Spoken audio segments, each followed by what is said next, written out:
What if God is preparing to unleash a breakthrough so big you can't even imagine it, but you're missing the signs? Few people realize that before every major shift, every divine elevation, God sends signals, not to confuse you, but to prepare you. You might think it's just a coincidence when doors start closing abruptly, when relationships shift, or when you feel an unexplained restlessness in your spirit. But that's not random. That's divine orchestration.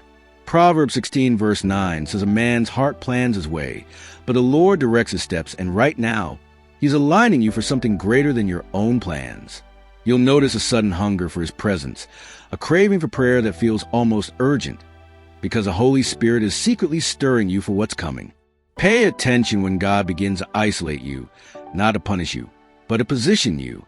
Moses was alone before the burning bush. David was in the wilderness before his throne, and Jesus was led into the desert before his ministry exploded. Isolation is not abandonment. It's divine incubation. You might feel like you're losing things, friends, opportunities, even security, but what you don't realize is that God is stripping away what's good to make room for what's best.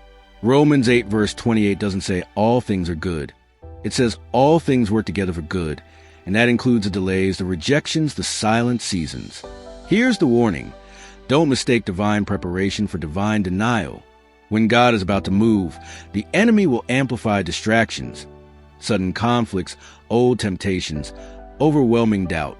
But that's just a sign you're on the verge of a breakthrough.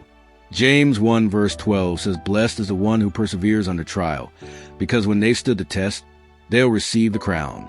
And right now, your faith is being tested not because God is absent, but because He's about to show up in a way that will shock your expectations. So here's the challenge.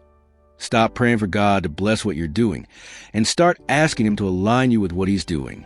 The signs are there, the hunger, the shifting, the divine discontent. But will you recognize them? Will you surrender your timeline, your plans, your fears, and let Him lead? Because when God is about to give you something big, He doesn't just drop it in your lap. He prepares you to carry it. The question is, are you ready?